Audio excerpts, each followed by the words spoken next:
It's 10 Count Vlog!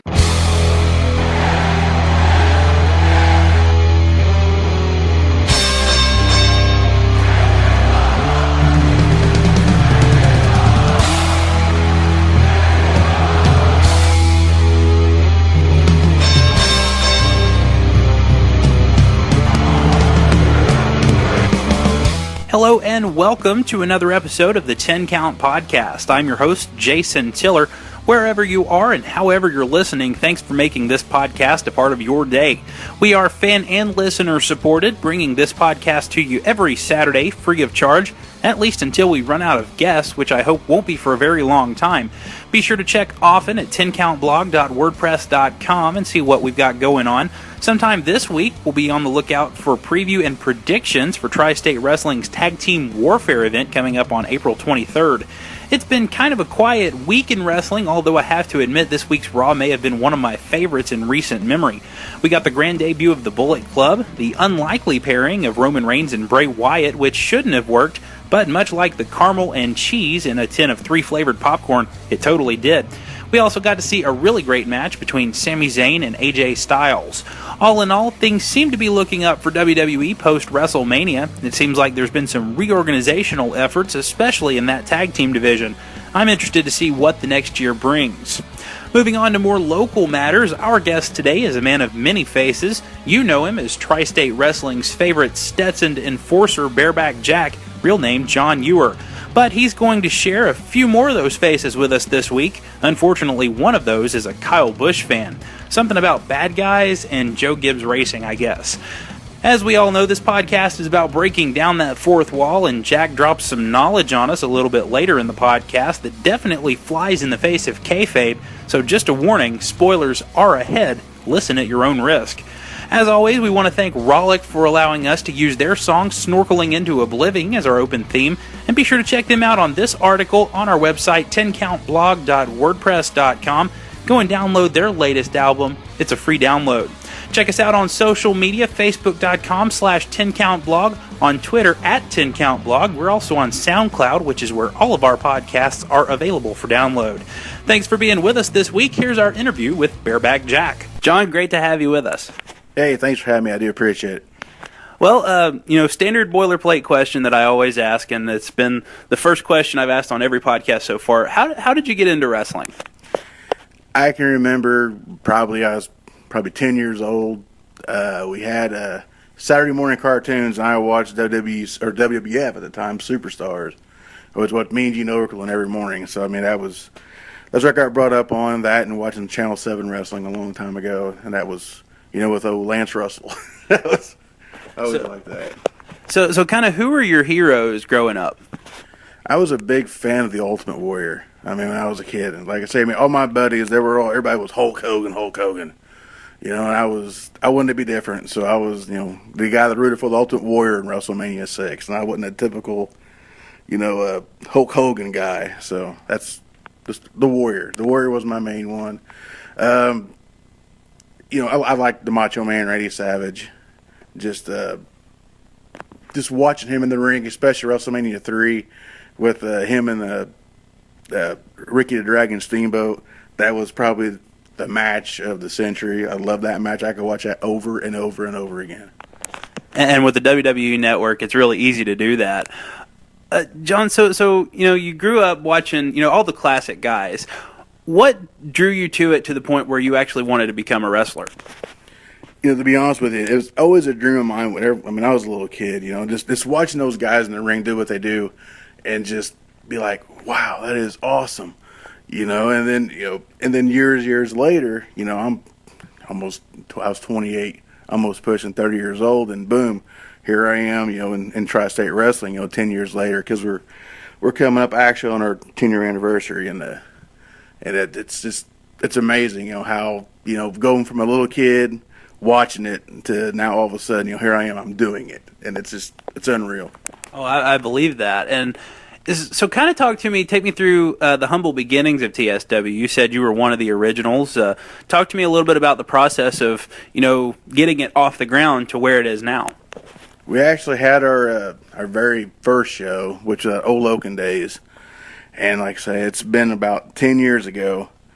And I tell you what, I mean, it was a free show, and we had, I mean, it was packed. We had the square there in Oaktown, and it was packed. And I was like, man, I said, if every show's like this is going to be amazing.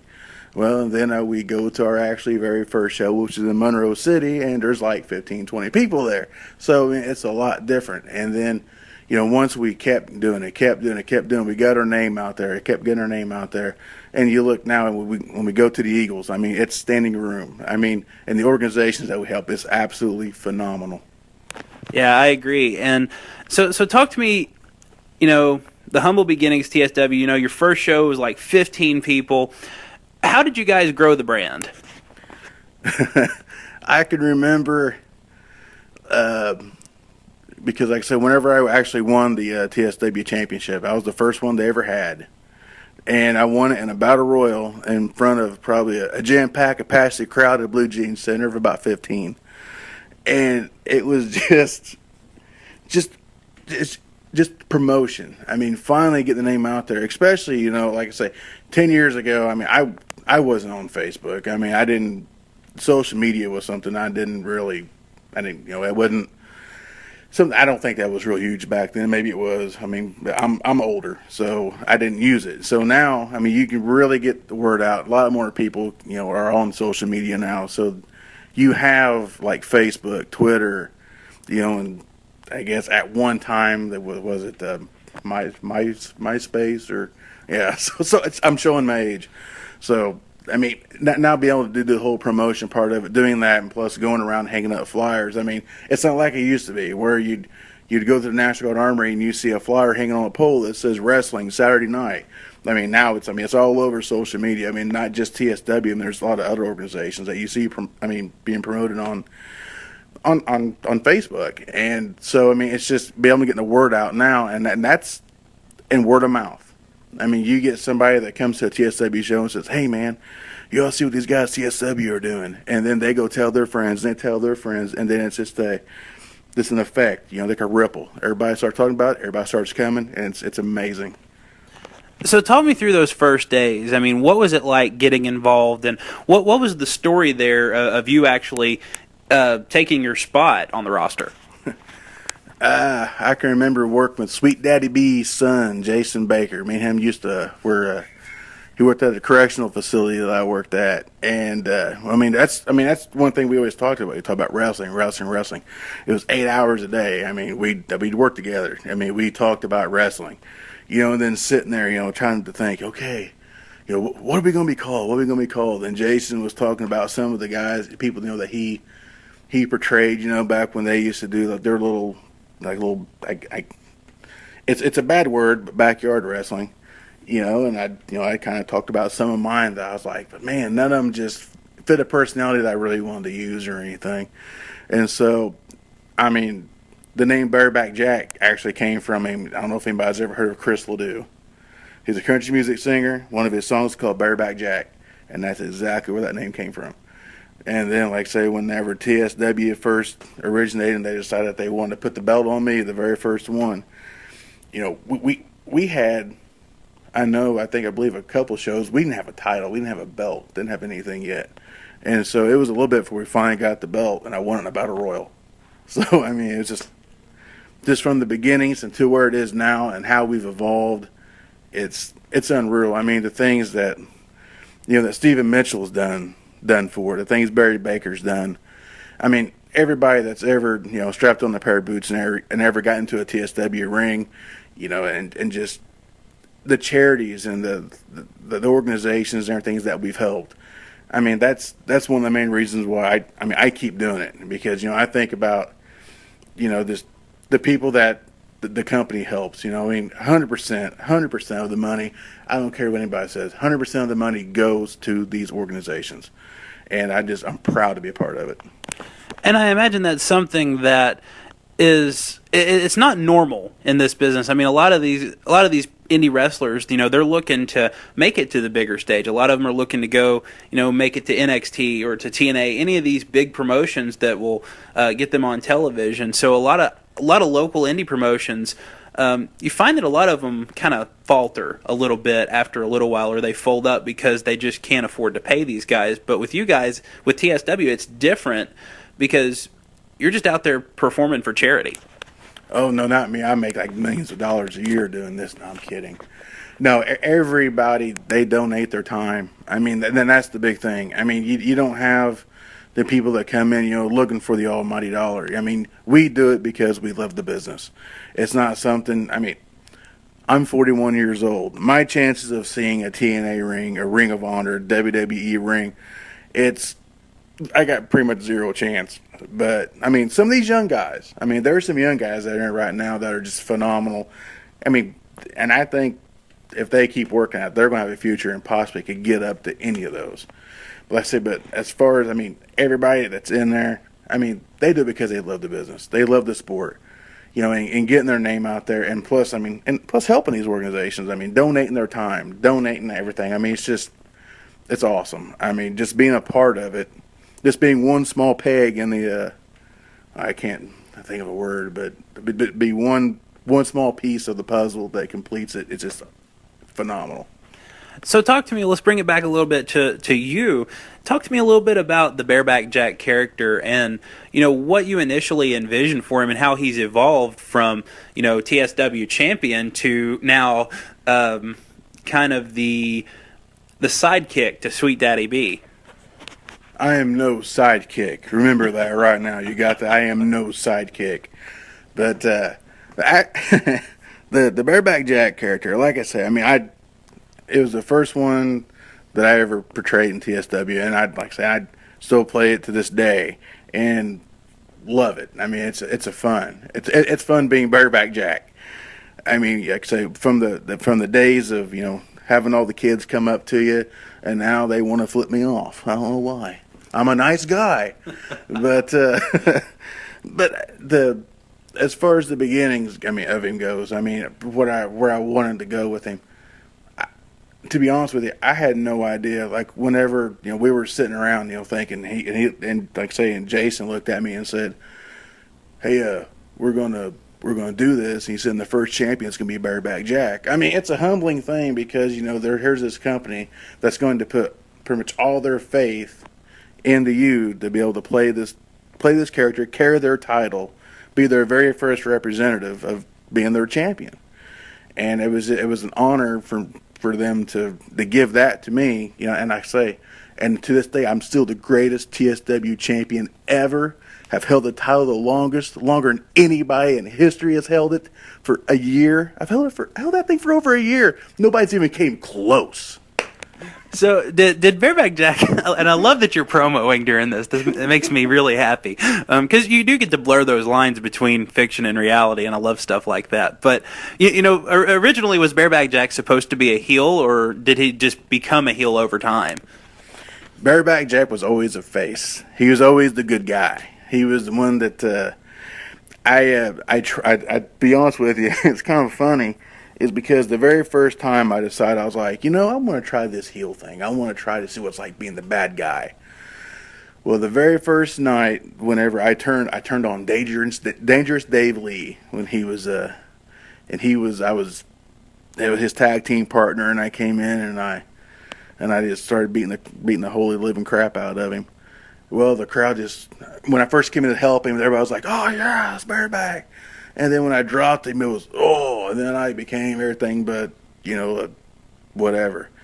And, on the way out, there was this little kid that went to high-five me, and I moved my hand, and the kid started crying. And I was like, oh my gosh, I don't know if I can do this or not. Because, all of a sudden, here I am, I'm a bad guy, and I made this little kid cry, and I wasn't used to that. So, Bareback Jack wasn't a bad guy very long after that. It probably lasted maybe a couple months, and then I was back to being the high-fiving, hugging the kids and high-fiving the kids, signing little autographs and stuff. And it's just now here in the last, I don't know how many months it's been now. Probably, it's getting close to probably a year where I've done the heel thing for the second time, and I'm able to do it a little bit better than I did the first time. I'm able to look at a kid and go, cry, and it'll be all right. But no, it's a lot of fun. It was always just a face character, and that's the one thing about it. It was, I mean, it was, I don't want to say, like the say your prayers, eat your vitamins, Hulk Hogan type character at first, and that's kind of what it really was, though. Really, if you want to compare apples to oranges, but it's just evolved through time, and now and as you say, I'm a sidekick. Not really, he's my sidekick, but it's just a lot of fun doing what I'm doing right now. Like I say, I'm not saying that Bareback won't turn back face again, which I'm sure he will before I decide to go, I'm done. But go ahead. And I'm glad you brought up Hulk Hogan a minute ago because, I was going to kind of draw a parallel between, the whole say your prayers, eat your vitamins and all that good stuff to when he turned into Hollywood Hulk Hogan in WCW. What's the psychology like going from face to heel? Being a face, I think, is harder because you're trying to get the people to like you. Getting somebody to hate you is easy. I can make my own kids hate me. I tell them to clean their room or make them eat something they don't want to eat, and they'll hate me. I can tell a crowd something, and they're going to hate me. But to make them actually like you and love you and do the things that they want, because the crowds now are so. You've got people that love the bad guys. You got people now, that just, they love the bad guys. And getting the person that hates the bad guys to hate the bad guy, it gets harder and harder. But getting that guy to love the good guy, that's the hardest thing in the world to do, is to make the crowd really love you. And playing, and like I say, and you got to know what to say. Because if you don't know what to say, like if you're a good guy, you got to know there's a boundary you can't cross. But if you're a bad guy, you can cross that boundary. It doesn't really matter. You can say pretty much on QPG, but keep it to where the crowd is just. You can have a crowd eating out of your hand because they hate you so much, and that's the easy part is making them hate you, but make them love you. That's the hard part. And I think you see that right now in WWE with Roman Reigns. They're trying so hard to make this guy with top faces in the company, and people just hate him. They cheer for Triple H, and he's supposed to be the heel in that rivalry. Talk a little bit about, the difficulty. What is it that makes a top face, good? It's all in the gimmick. Like I say, right now you've got Staff Sergeant Stanley Roberts in TSW, and he is one. I think probably the biggest face we got right now. And like I say, and he comes out. There's people in the crowd holding USA signs, and each kid has a U, and their kid has an S, and their kid has an A, and they're all holding up signs that says USA chants. You get somebody like him. He can have a crowd eating out of the palm of his hand. And the guy can work. He's phenomenal. I love working with that guy because just you put him representing the United States of America. Everybody's USA, and then you get somebody like an Abdullah Merrick who's the the anti-American, the guy that spits on the United States Championship belt when he has it. He has no respect for the flag whatsoever. And then doing that with Stanley Roberts is so easy because you have the two. You have USA versus, the Middle East or the terrorist-looking guy or whatever you want to call him. And so with somebody like Stanley Roberts, it makes it easier for him because he's representing like a country. You get like a Bareback Jack character who's a cowboy. Right now, if you look at genres of music, sure, country is still popular probably in this area, but you get a lot of hip-hop rapper type people or whatever you want to call it, and they might not like the cowboy so much. So, I can remember, even being the big face that I was, I would get some boos just because there was some people that just didn't like the character. But you look at Hogan in the 80s, when Hogan in the 80s and then in the 90s, before the whole NWO turn, you have people that were booing Hulk Hogan. John Cena is a big one right now. He does Make-A-Wishes, does all this great stuff for the organization, And that guy comes out and the whole crowd starts doing his music. John Cena sucks. I mean, come on. I mean, that guy does amazing work, and they say, oh, you can't wrestle, he got 5 moves of doom. I've kind of more than 5 that Cena can do, but anyway. But he's just, I mean, like you said, Roman Reigns. Roman Reigns is a big one. I mean, the WWE tried to push him. And I think what happens is, in that situation, is you get what's called where they try to force somebody down your throat, and if you're getting something forced down your throat, you're eventually going to start gagging on it, and you're going to spit that out, and when you spit it out, it comes out in a boo form. So, I mean, and that's the problem with the Reigns. I mean, they're trying, he's young, they've tried to do different things with him as far as, you know, having him lose and only hold the title for a short time, then get cashed in by Seth Rollins. So, I mean, you've got to really feed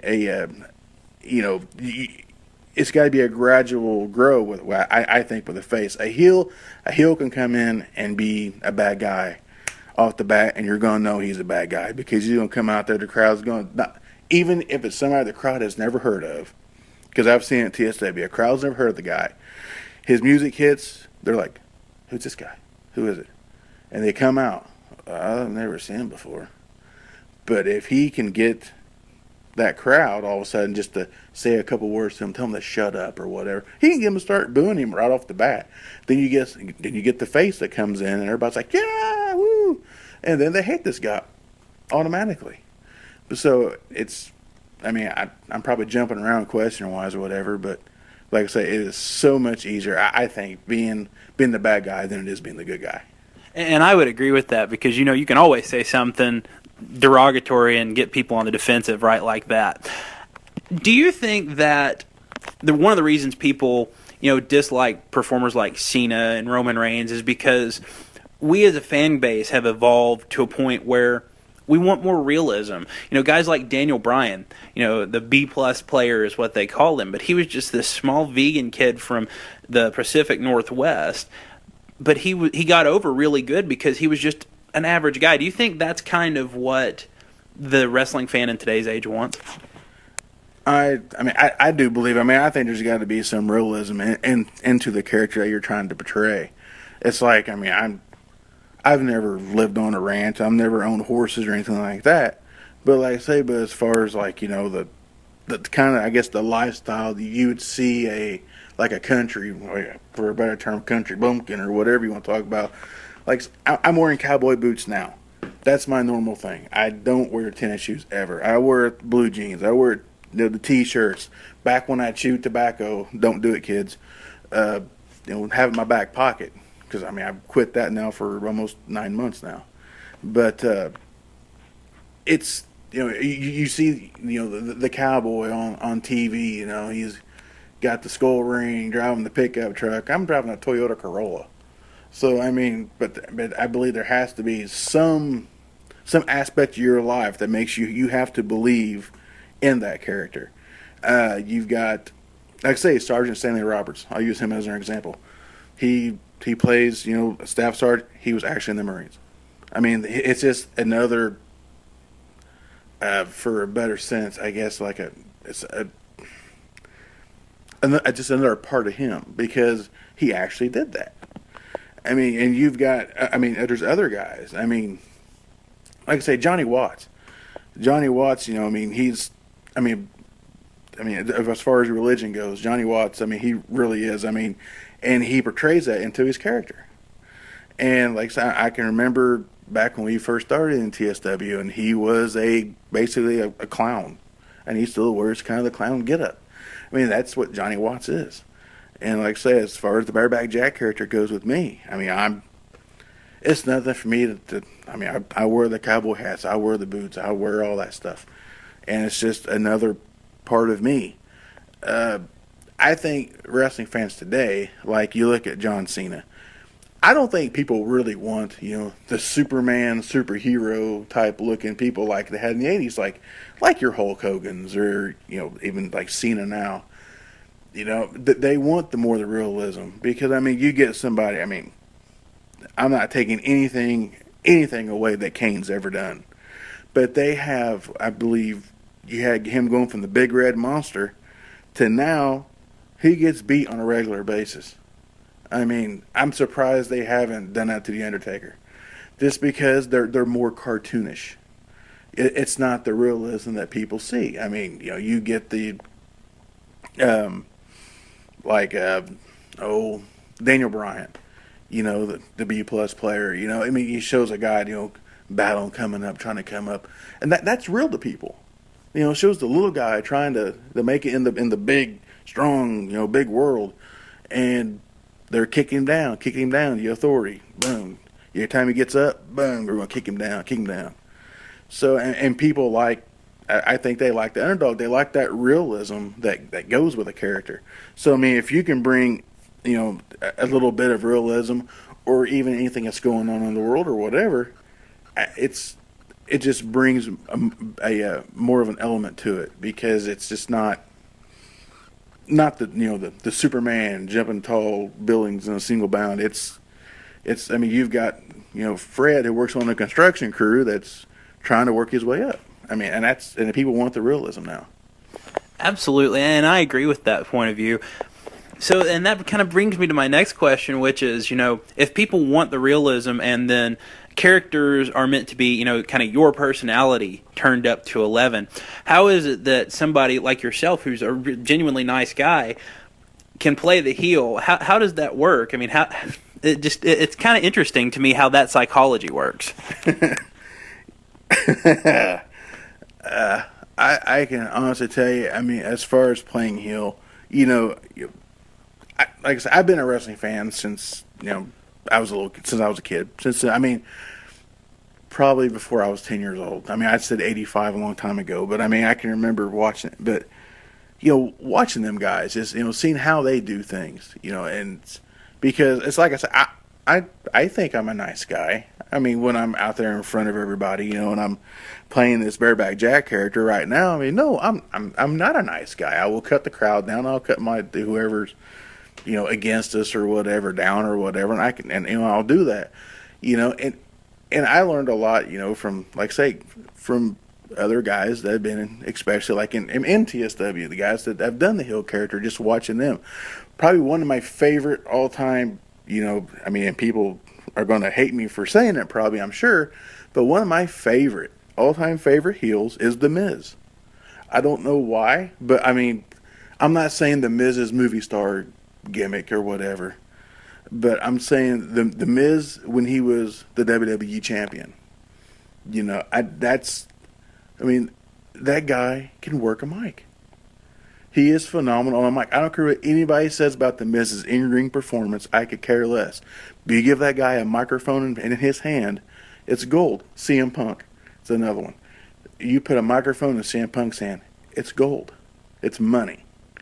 And if you can do, just a third of what I believe, CM Punk or even the Miz can do, it's awesome. And I try to bring, when I'm up there talking, it's kind of, I'm almost being, I guess, Bareback the Miz Jack, because that's what I mean. That's kind of who I really watched as far as being a heel. It was the Miz. He was one of my favorites. I mean, Sir Charles Ellsworth. He was one of the guys that he left and he comes back every now and then, but he always teased me because I'm a Miz fan. I still got the I'm awesome shirts. So I mean, it's the only wrestling shirts I own is the Miz's the one that says I'm awesome, you're not on the back. So I mean, but just like I say, watching the Miz back when he was WWE champion, his whole heel persona. That's what I always envisioned. If I ever turned heel again, that's what I would do. I would try to do. I would try to be an obnoxious heel like the Miz. I think I've done a good job. So does it? And I don't want to say does it hurt your feelings necessarily, but is it difficult for you? You mentioned earlier you made the little kid cry, and it was the first time you'd ever done that, and you just felt awful. Does it make you feel bad sometimes when being a nice guy to be this heel like the Miz? And by the way, don't be ashamed of the Miz. I love the Miz. I have a problem with the 18 on your hat, but other than that, but no, I do. I love the Miz, and but seriously, is it okay? How do you feel being a heel as opposed to a face? I personally, I like them. I like playing both. I mean, I really, really do. I mean, whatever they want me to do, I'm more willing to do it. If they want to be, if they want me to be turn back into a good guy, face the very next show, I would do it. I wouldn't have a problem with it. I'm having a good time doing this, the heel character, and that's the one thing I do enjoy, because I've been a face for at least 9 out of the 10 years I've been in TSW. So, I mean, other than the short, probably a couple months span that I did back when we did the Outlaw gimmick, which was a throw off of the NWO. That's all it was.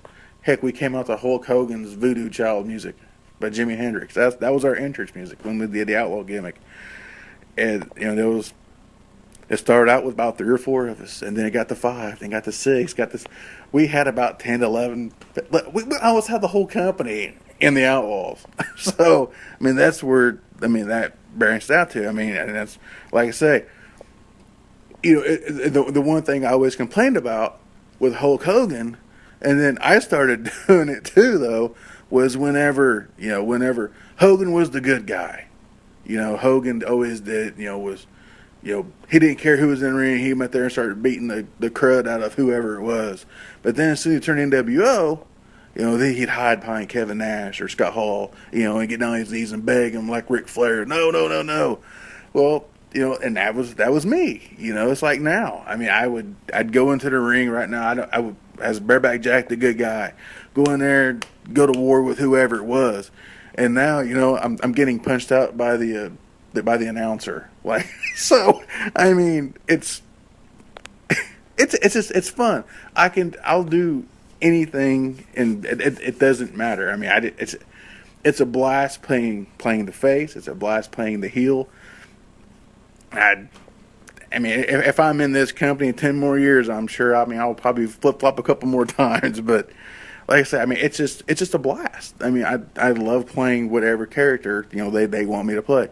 I mean, with the Bareback Jack character, I mean, if I'm a good guy, I mean, I'll play the little kids, I mean, and don't get me wrong, I do love kids. I mean, that's even when I'm sitting up there in the crowd saying I hate your kids, I don't. So just know that I'm a nice guy. So is Barry, though. So yeah, and he is. And our first interview with him, you've kind of understood that Barry's a great guy, and he does you guys do a lot of great work for charity. And I guess the way you justify being a heel when you're a nice person such as yourself is you always know the heel's going to get his comeuppance. He's always going to get what's coming to him. Oh yeah. So, talk to me a little bit about, John, we're going to switch gears now, some of the matches that you've been involved in over the course of your career in TSW. What are some of the favorites and some of the stuff that sticks out to you over that time?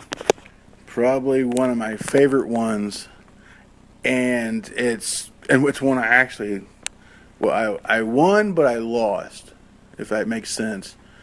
There was a group, back when we first started, they called themselves Chef Inc. He had the Iron Chef, and he was my nemesis. He was kind of like the Iron Sheik to Hulk Hogan, so he was my Iron Sheik. And I remember it was time for me to lose the title, and I believe it was it was back in Oaktown again for, I don't remember what kind of event it was, and he. Well, the ref, there was a big ref bump or whatever, and then I ended up, putting him in my finisher and getting it and pinning him, and then there was a guy that wrestled with it his name was Chris Phoenix. He ran out and counted the 1, 2, 3. I retained the title. Woo! Well, and of course they did the whole switcheroo thing on me. Oh no, he wasn't an official referee. And then they had to do some type of restart, and they cheated, and whatever. Referee came in, that was one of my favorite matches. I enjoyed that one. But like I say, the one where I won the title for the second time against Xander Kelly, that was one of my favorite matches too. I mean, anytime I got to work with him, it was amazing because he's really good. He does a lot. I mean, at least he did. I mean, I'm thinking he's still doing some of it, maybe some of the training now. But he's. I really liked working with him. One guy I've always wanted to work, and I'm hoping at some point I get to work in that line. That's Stephen Mitchell. I would love to work a match with him. I worked like 3 seconds with him back whenever him and Jason Baker actually played the Kamikaze Warriors. But I don't think I got my hands on Mitchell in that match. But just to be able to work him, like I said, I'm hoping that everything going on with him right now, I'm hoping that he makes a 100% full recovery, which I know he will. I mean, he's a tough guy. He's a young guy. So, I mean, I'm wanting to, eventually at some point, I want to work him because, I mean, that would be a lot of fun because I really like that guy. And, I mean, there's so many of them right now that, I mean, I'd love to work. I mean, that are in TSW now. I mean, I just watch them going, man, if I was a good guy, I could take him on. That'd be fun. That'd be fun to do. Like Zach Hogan. Zach Hogan's phenomenal. Any match Zach Hogan's in. I mean, I could watch Zach Hogan all day long because that guy, he is absolutely amazing. I mean, he's an awesome guy. I mean, he's a good mouthpiece. I mean, the stuff the guy does in the ring, it's great. I'm telling you, William Bray, phenomenal. I mean, that guy. I mean, it's great. I've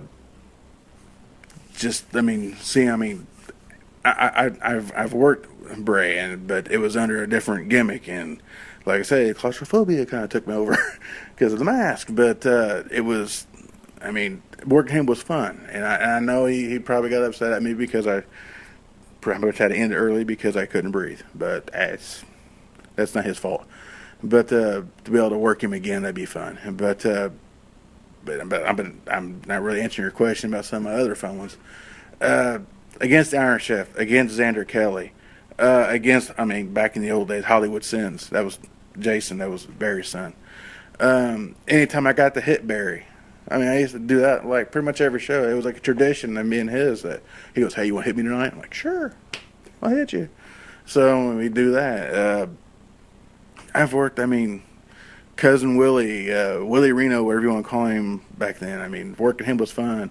Working the Don is a blast.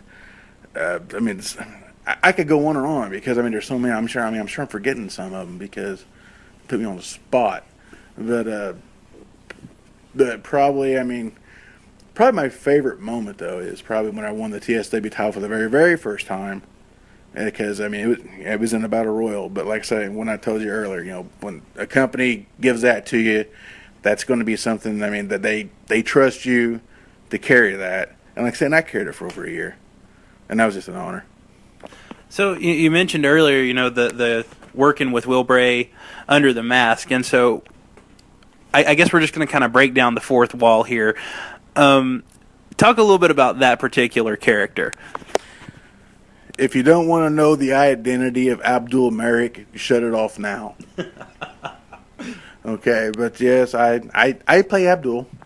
It's fun. I tell you what, playing that character is probably some of the funnest things I've done. Do I believe in everything that it does? No, I don't believe in none of it. But it's just a play on. Just on the things going on in the world, in the world now. I mean, you have, especially since 9/11. I mean, with 9/11, it's just, and having a character like Abdul Merrick is, having a character like Abdul Merrick, it's just fun, especially when I got somebody to play off of, which is Staff Sergeant Stanley Roberts. And that is just, it's fun. We got a lot of stuff planned, so just kind of be watching for that. It's going to be amazing what we do, and and that's why we really need beefed up security at TSW shows. You listen, Barry Baker, and the whole USA versus some other superpower evil country gimmick has always worked. You look at Hulk Hogan versus the Iron Sheik. You look at more recently Rusev versus John Cena. This has been a gimmick that's played out for years and years and years and years, and it never really gets stale because you always can add something. There's always something going on in the world, some kind of civil unrest that's happening that you can play off of. Talk a little bit about just the planning between you and Robert Stanley. Oh, Yeah, we'll be like say before the match or whatever, and going, hey, what if I did this? And he goes, oh, that would really make him mad. Let's do that. Let's do that. Let's do that. And I'm all like, okay, we'll do it. It's like he was selling USA arm, I think like armbands or whatever. And as soon as I went out there, I looked over at where he was selling them. I went up there and just threw all of them on the floor. I mean, shoved them. All these USA American flag looking armbands. It was the actual flag. I couldn't have done it. But getting the people to hate that guy. Don't say a word. All I do is mumble and make it sound like I'm speaking Arabic. But I mean, it's nuts. I mean, they hate him. I mean, just the disdain for this guy, and that's why, I mean, working off of Stanley Roberts is just because, I mean, that guy is amazing. I mean, as far as he comes out, that crowd is just boom. I mean, and for, we don't make any money. I mean, that guy is money. I mean, it's just, it's fun working with him, and especially as the Abdullah Merrick character, because I can do whatever I want, and the crowd hates me, and then it doesn't matter. He could choke me, he could play a bad guy against Abdullah Merrick and choke me, do whatever he wants. He's going to get cheered. I could follow every single rule, and I'm still going to get booed, just because of the character I'm portraying. And playing Abdullah Merrick, I mean, it's a absolute blast. We had a couple things we were going to do with him. It kind of got scrapped because we didn't want to get shot coming out of the Eagles. So, but there's going to be a lot of other good little stuff that's going to happen. So just kind of be watching for that. Do you think that Stanley's realism, the fact that he was a United States Marine, or still is, the rhetoric there is you're never a former Marine, but his experience in the Marine Corps and just the psychology surrounding that feud, that brings the realism in. Exactly. That's what I was just going to say. That is an element of realism. Like I say, I mean, there was actually a guy in the back this last show. He told me, he's like, oh, dude, he goes, I didn't know he was going to bring that kid up into the ring and beat the crud out of that kid. He goes, wearing that, I think it was a Marines or an Army shirt or whatever it was, which is actually Stanley Roberts' son. And we brought him into the ring, and we started beating the crap out of him. And those guys back go, oh, I was going to come out. And when you get a worker or another wrestler that looks at you and says, and marks out, I guess, for a better term, and wanted to run out there and beat the crud out of me because of what we done. I mean, you've done something. I mean, the crowd was, like, oh my God. I mean, I don't know. Anybody listening or if you've seen it or whatever, when we pulled that kid into that ring, I thought we was going to get lynched. I mean, because people were believing that we were going to beat the snot out of this kid. And when you get, that point of realism where, you're kind of worried about walking to your car at the end of the night. So, I mean, I probably shouldn't have revealed that I was Abdullah Merrick. But yeah, I mean, especially, Stanley Roberts, he was actually a Marine. So that element of realism just, it turns it up. Because, I know that, here I am, I'm playing this guy that hates America, spits on the United States title, and, here I am facing this guy who's actually a Marine, and I got to be careful because I always asking permission. Before we do anything, I'll say, hey, before we do this, I said, is this crossing the line? Because I don't want to do that to him. I don't want to put him in a position to where, so I'll make sure everything's okay with him. I'm like, hey, if we do this here, I said, so before we do it, I don't want to just do it. I want to run it by you, let him know what's going on, to make sure that it's going to be okay, that it's not going to be something that he's going to go, oh, no, we better not do that, better not do that. But everything we've done so far, he's been like, oh, yeah, go for it. Oh, yeah, go for it. And that is really a neat concept there. And this is something every other interview I've talked about has talked about. there's a great deal of respect within that locker room. And to hear you say that, you check with Sarge before doing something, that tells me that you have a great deal of respect for him. And just talk about that dynamic in the locker room there. There's a lot of respect in the locker room. It's, you don't just walk in and just go sit down and you don't talk to anybody. You're going around. You're shaking everybody's hand. Saying, how you doing? How you doing? How you doing? You're constantly talking to people. And like I say, and that's the one thing, because if I'm wrestling you, if you don't trust me, then it ain't gonna work. Because you gotta be able to trust the guy that you're gonna get, because it's your opponent's job to protect you, and it's yours to protect him. So you got to have that respect. If you got two people that absolutely hate each other, and hate, not just in the ring, hate each other. Actually that don't agree or whatever on something, then it's going to be, the match ain't going to look good. It's going to be bad, and somebody can get hurt. So you've got to respect the guy that you're going against. I've said that in the back, I don't know how many times. I guess you've got to respect the guy, because it's your job to protect him, and he's got to trust you. So, and you have to trust the guy that you're going against. Like I said, if I went to the back and there was a guy that I didn't trust, I would not get in the ring with him. Because, like I say, I'm 41 years old. I have kids. I got a family, and like I say, and I work a full-time job, and and my wife, as I'm getting older now, when I was in my 30s, stuff healed a lot quicker than it does now. I realized things hurt, and they do hurt.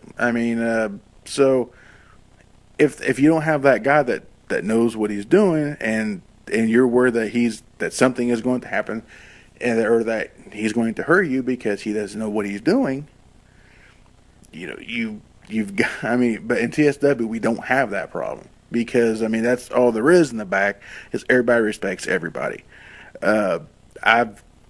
I cannot remember ever there being a time in the back of a TSW show that there's really been any type of animosity. Sure, little arguments happen. That's going to happen. But as far as, them not respecting the other guy, the guy they're going in the ring with, knowing that other guy's going to protect them and do everything they can to protect them, it's not, in TSW, it's not a problem. And John, we're running out of time here, but I want to talk a little bit about last topic. You said earlier we were talking that you played 3 characters within TSW, and so you got to bring that one up. and we got to know about that last one. So talk a little bit about some of the other characters you've played and how they've evolved over the years. I have no idea what you are talking about. I really don't know this guy that wears pink and is a member of the Glamour Boys. I have no idea. And Papa Baker is their biological father. It was tested. We did a DNA test and everything. Elton Love. I'm the second person that's actually played him, but I play him the best. Yes, I do. But it was just something we did a long time ago. I actually texted Barry a long time ago, and I said, I think it's time for Elton Love to come back. And he's like, yeah, he said, it would be nice. He goes, I've been like to put a tag team together and call them the Glamour Boys. And I went, well, I'll play Elton. And then it was trying to find, guys that played Justin Love, because we had a guy that played Justin Love, and then he also was Sir Nigel Chamberlain for a long time, and then he left, and then we had to find someone to play Justin, and then we brought in Iman, and then of course Coach came in, and he was like our little pink manager for a while. But yeah, I played Elton Love, and let's say came out dancing and just Dancing Queen by ABBA. That's what we came out to. Good times. That's awesome. And, I love that there are so many dynamics in the TSW locker room that you can actually come out and play, 3 different characters, the Abdullah Merrick, the Bareback Jack, and then, a more fun, lighthearted character like that. And, it's just TSW has a lot of great things going for it. There's a lot of great talent in the locker room. There's a lot of great people working with it. And it seems like the people care so much about their communities. And that's it. like I say, I mean, TSW, I mean, like I say, as far as, doing charity work and things like that, I mean, Barry Baker, Stephen Mitchell, these guys worked their, I'm going to say, I mean, on PG show, they worked their asses off to put these things on. I mean, if you get on Facebook, if you're friends on Facebook with Stephen Mitchell and everything, and you read on there all the time that, I'm working, doing wrestling stuff, I'm ordering this here, he's spending his own damn money on a lot of this stuff. I mean, and the stuff that guy does, I tip my hat to him, because especially, after he beats this whole thing, I do want to get in the ring with him. I want to get in the ring with him, and it's going to happen. So, Steve Mitchell, I issue a challenge to you right now that as soon as you're cleared, you and me one-on-one. But I would absolutely, though, as far as the works that TSW does, the money, 100% of the money goes to these charities. I don't care what anybody said. I don't care what anybody's read or anything. It does. It just goes in the envelope. These families, these corporations, these organizations, whatever, they get the money. We don't pocket a dime of it. And and that's what keeps, me especially, it keeps me coming back to TSW, is because, they are for good causes. They don't go out there to put money in their pocket. We want to help. Granted, it might not be a whole lot of money, but what we do give, it's hard to put into words, just because of how I feel actually about the company. Because, like I say, I've been with it for over, about 10 years now, about how old it is.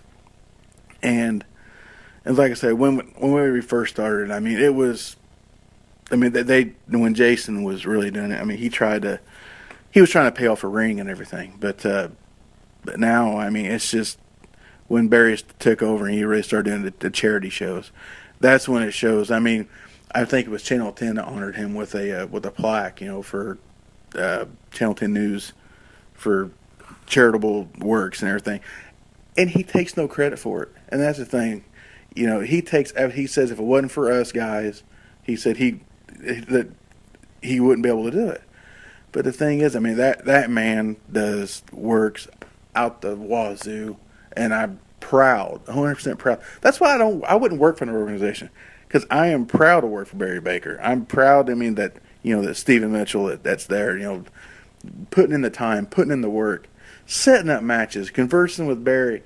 They're the people I think were probably two of the biggest hearts I've ever met in my life.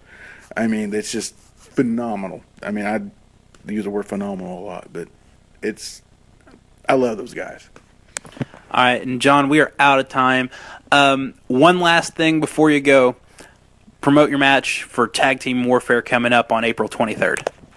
Well, it's hard for me to promote it as Abdullah Merrick, because I just speaking in gibberish, But I want everybody to come out on the 23rd, because, you're going to see a night of wrestling that you have never seen before.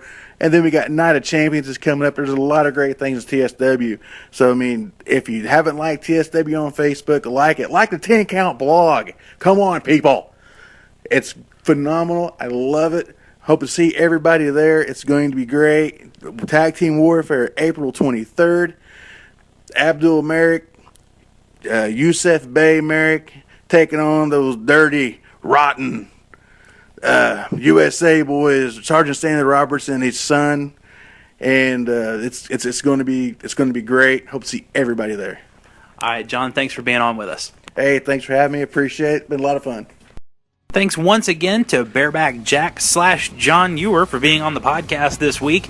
It was a pleasure to sit down with you, sir.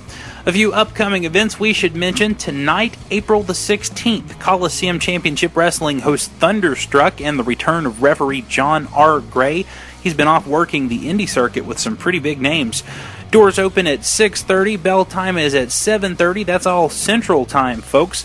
$10 at the door, $5 with military ID, both active or otherwise. Kids 5 and under are free. It all goes down at the historic Evansville Coliseum at 300 Court Street. Again, that's tonight. April 23rd, Tri-State Wrestling presents Tag Team Warfare. We'll be there covering that event live from the Vincennes Eagles Lodge on Willow Street. Doors open at 6 Eastern Time. Bell time is at 7. It's a $5 admission, and all proceeds go to the Embrough Riverhead Start, and will feature former WWE star Cliff Compton going head-to-head with AWA Memorial champ Benny Bray for that title. Also on April 23rd, New Wave Pro Wrestling will be hosting a training school scholarship competition / open tryout at the NWP Arena in Terre Haute. It's open to anyone of any gender over the age of 18. No experience is necessary. Tryouts begin at 11 a.m. Eastern Time, and at the end of the day, they'll give away 2 full scholarships to their training school.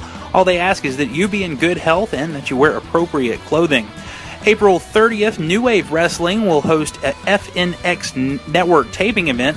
VIP tickets are $10 in advance, $15 at the door. General admission is $5 in advance, $12 at the door. Check them out on Facebook. It all goes down at the NWP Arena, 1439 Ash Street in Terre Haute. Doors open at 6 Eastern Time. Bell time is at 7. June 1st, New Focus Wrestling has an event at the Evansville Coliseum, 300 Court Street in Evansville. Lots of great matches on that card. $10 at the door, $5 with active military ID. Kids 5 and under are free. Bell time is at 6:30 p.m. Central Time. Be sure and check out all of these local promotions on their social media pages, and that's really easy to do. Just search for them by name. Be sure to give Rollick a like on Facebook by clicking on this article at 10countblog.wordpress.com. Download their latest album for free at that link. They've got their Rollick Frolic event coming up in Vincennes in June, and that's well worth the price of admission. Learn more by checking them out at 10countblog.wordpress.com. If you like our podcast, like us on Facebook and tell your friends to do the same. We're trying to get to 100 likes by April the 23rd. Facebook.com/10countblog. Follow us on Twitter at 10countblog. And as always, check out our website, 10countblog.wordpress.com. Again, that's 10countblog.wordpress.com. Thanks again to Bareback Jack for being on this week. We'll let you know who our next guest is on social media sometime this week, although it's probably the worst kept secret at this point. Be sure to check back often for that announcement. Until then, thanks for listening to the 10 Count Podcast.